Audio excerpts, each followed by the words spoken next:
अस्सलाम वालेकुम। मेरा चैनल परनिया वॉइस में आप सबको खुश आमदीद। उम्मीद करती हूँ आप सब खैरियत से होंगे। आज एक प्यारा नावल लेकर हाजिर हैं जिसका नाम है शादी खाना आबादी, जिसके राइटर हैं नैयब नूर। देखा, तुम लोग ऐसे ही मुझे डराए रखती हो। मेरा अरमान तो आज भी वैसा का वैसा है। जल्दी से बढ़कर इसे गले लगाया। और नहीं तो क्या, वरना अलेहा जैसी बीवी पाकर तो बंदा माँ बहनों को पूछे भी ना। ये तो अपना अरमान है जिसे हम सबका ख्याल रहता है। भस में चंगारी डालने वाली आपा आग ठंडी हो जाने पर पानी के छींटे मारने लगी। खैर, जल्द ही यह मामला रफा दफा हो गया। खाना खाकर सब लाउंज में इकट्ठे हो बैठे। अलेहा चाय बनाने चली गई। अरमान सबको गिफ्ट्स निकाल निकाल कर दिखाने लगा। बच्चों के लिए बेहतरीन खिलौने, बहनों के लिए दिलकश महंगे सूट, अम्मा के लिए आर्टिफिशियल मगर महंगे कड़े और शाल। सबने मुस्कुराकर गिफ्ट्स वसूल किए, शौक से देखे भी और बेतहाशा तारीफ भी की। इतने में निघत आपा की निगाह करीबन खाली हो चुके बैग से झांकते मैरून मखमली डब्बे केस पर पड़ी। उन्होंने न सिर्फ इसके बारे में इस्तफसार किया बल्कि आगे बढ़कर उठा लिया। खोल कर देखा तो इसमें बेहद खूबसूरत गोल्ड की ब्रेसलेट थी।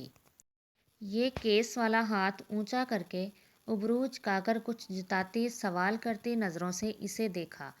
ये वो, दरअसल आपा, हमारी एनिवर्सरी आ रही है ना, तो मैंने फिर ये इधर से ही ले ली कि कुछ ना कुछ तो लेना है, ये ही ले लेता हूँ। गिफ्ट देने के लिए तो बस इससे बात ही ना हो पा रही थी। आह, ये ज़्यादा बहनों के अकलौते भाई, ये मान का भरम। औरों के नाम अंडे, बच्चे हमारे नाम कड़क, अपने तई मुदहत आपा ने धीमी आवाज़ में कहा था, मगर अरमान को सुनाई दे गया। बीवी भली है भई, जिसकी फरमाइशें, बल्कि महंगी फरमाइशें पूरी हो रही हैं। इधर तो कभी फरमाइशी छल्ला तक नसीब ना हुआ। केस वापस बैग में उछालते वो गहरा सांस भरकर बोली। अरमान ने बारी बारी तीनों शादीशुदा बहनों की तरफ देखा जो कान, नाक, हाथ और गर्दन में सोना पहने बैठी थीं। फलां तुम्हारे बहनोई ने शादी की सालगिरह पर दी थी, ये मुन्ने की पैदाइश पर, वो मेरी सालगिरह पर, वगैरह वगैरह। अरमान का दिल भारी हुआ। इतने में अलेहा चाय लेकर आ गई। चेहरे से वो नर्म मुस्कुराहट मफकूद थी जो इसकी शख्सियत का खासा थी। गाल सुर्ख हो रहे थे, निचले लब का कोना दांतों में दबा था और आंखों के किनारे हल्के हल्के गुलाबी हो रहे थे। अरमान ने बेसाख्ता अपना लब काट डाला। वो किस खुशी से घर आया था।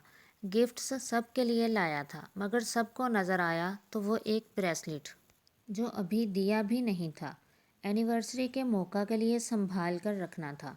गिफ्ट लेते हुए तो किसी ने भी ना पूछा कि अरमान अलेहा के लिए क्यों नहीं कुछ लेकर आए। पता नहीं इन सब के रवैये ऐसे क्यों हो गए थे। वो जल्द ही आराम का बहाना करके कमरे में चला आया, हालांकि जानता था कि बाद में ये कसूर भी अलेहा के सर जाएगा और नतीजतन इसे देर तक किचन में मसरूफ़ रहना होगा। रात को तीनों बहनें जा चुकी थीं। राहत, फरहत और अम्मा अपने कमरों में, अलेहा और अरमान टेरेस पर चले थे। वो सबके रवैयों से बेहद हर्ट हुआ था। खाना भी बराए नाम खाया था और अब भी लब भेंचे दूर तक खलाओं को घूर रहा था। क्या सोच रहे हैं? अलेहा ने गर्दन मोड़कर इससे पूछा। वो चौंका और फिर ठंडी सांस सीने से खारिज की। सोच रहा हूँ कि मैं बदला हूँ या बाकी सब घर वाले। ये सब ऐसे तो ना थे अलीहा, ये तो मेरे सरप्राइज़ पर खुश होते थे। उसने रुक रुक कर कहा। एक गिफ्ट के बदले ढेर सारा प्यार लुटाते थे और मेरी गलतियों को नज़रअंदाज कर दिया करते थे। मगर अब मैं अपनी सी कोशिश करके इनको खुश करने के बहाने ढूंढता रहता हूँ, लेकिन वो मुझे उल्टे ही पड़ जाते हैं। समझ में नहीं आता कि इनका रवैया ऐसा क्यों हो गया है। वो हद दर्जा आज़रदा दिखाई दे रहा था।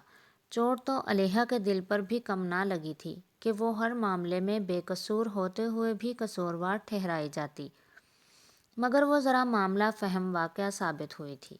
तब ही अरमान की बात पर वो होले से मुस्कुराई। बेजार क्यों होने लगे अरमान?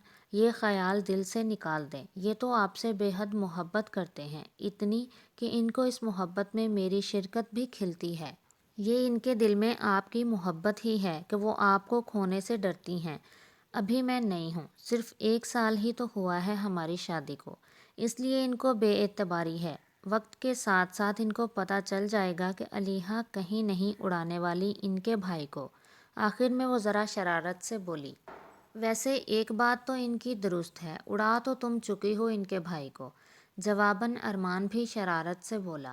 وہ زور سے ہنس دی، پھر ذرا سنجیدگی سے گویا ہوئی، زندگی بدلتی رہتی ہے ارمان، اس کے رنگ روپ بس ہم قبول نہیں کر پاتے اس بدلاؤ کو، اور شادی تو ایک تبدیلی کا نام ہے۔ تبدیلی تو ظاہر ہے آنی ہی تھی، آپ کے رویے میں نہ سہی، گھر والوں کے رویے میں ہی سہی۔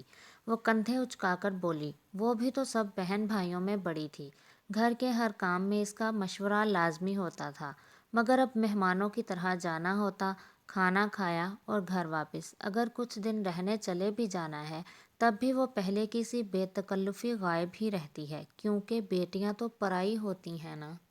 وہ سر جھٹک کر مسکرائی، ہم بدلتے ہیں، ہماری سوچ، مزاج اور ماحول بھی، سب کچھ بدلتا ہی رہتا ہے، مگر انسان وہی ہے جو ان تبدیلیوں پر سمجھوتا کرتا ہے، قبول کرتا ہے اور وقت گزرنے کے بعد بھول جاتا ہے۔ ارمان نے غور سے اسے دیکھا، تم پیچھے سے ہی اتنی سمجھدار آئی تھیں یا میرے ساتھ رہ کر ہو گئی ہو؟ اس نے ہلکے پھلکے انداز میں پوچھا۔ آپ کے ساتھ رہ کر سمجھدار ہوتی تو کھڑی آپ کو نہ سمجھا رہی ہوتی، اور اب خبردار جو یوں منہ لٹکایا تو۔ پورے 1 ماہ بعد آئے ہیں، شکل پہ 12 بجا کر دکھا رہے ہیں، تو پھر کیا کروں؟ معصومیت سے پوچھا اسماعیل۔ شہادت والی انگلی اور انگوٹھے کی مدد سے اشارہ کیا۔ جواباً وہ قہقہ لگا کر ہنس دیا۔ سارے دن کی کثافت نے اسے تھکا مارا تھا، مگر علیحہ کے یہ چند جملے کثافت جیسے زہر کے لیے تریاق ثابت ہوئے تھے۔ محبت سے ڈر لگتا ہے، محبت کا پیراہن اوڑھ کر روح کے گھائل ہونے سے ڈر لگتا ہے۔ جہاں رسوائیاں ہیں، تنہائیاں ہیں، گہری کھائیاں ہیں، مقدر میں لکھی ہجر کی پرچھائیاں ہیں، محبت کے راہی کو ایک بار جی کر پھر کئی بار مرنا پڑتا ہے۔ وصل کا گھونٹ بھر کر ہجر کی سولی چڑھنا پڑتا ہے۔ محبت آ گئی ہے، خود شناسی کی آگ میں جلنا پڑتا ہے۔ پرخار رستوں پر بے وفائی کو سر کا تاج بنا کر بے خوف و خطر تنہا آبلہ پا چلنا پڑتا ہے۔ روح کے چھید چھپا کر ہر کسی سے مسکرانا پڑتا ہے۔ عشقوں میں بہہ جاتی ہے وصل کی شب، محبوب کی چاہت کو بے اعتنائی میں ڈھلتے دیکھ کر ہر نئے روز مرنا پڑتا ہے۔ روک لو اپنے قدم اے میری ہم نفس، پھر نہ کہنا کہ بتلایا نہیں، وہی لہجہ، وہی آنکھیں، وہی انداز والہانہ، اس کا مد مقابل بھی تو بدل سکتا ہے۔ محبت سے ڈر لگتا ہے۔ در و دیوار ہے اور وحشت تنہائی ہے، وہ اذیت ہے کہ اب جان پہ بن آئی ہے۔ اپنی دنیا میں مگن شخص ذرا ایک نظر، ہجر زادوں پہ قیامت کی گھڑی آئی ہے۔ تو سمجھتا ہے محبت نے مجھے کچھ نہ دیا، دیکھ لے آ کے یہ تحفے میں قضا لائی ہے۔ عمر گزری ہے محبت میں تو احساس ہوا، اس خرابے میں تو رسوائی ہی رسوائی ہے۔ درد دل کس سے کہیں، کون مسیحا ہے یہاں، جو قریب رکجا ہے وہ تماشائی ہے۔ ان سے پوچھا میرے بارے جو کسی نے تو کہا، کون سانول وہ تو دیوانہ ہے سودائی ہے۔ یہ قسط تو پہنچی اپنے اختتام تک، بہت جلد ملتے ہیں انشاءاللہ اگلے ناول کے ساتھ، تب تک کے لیے اللہ حافظ، فی امان اللہ۔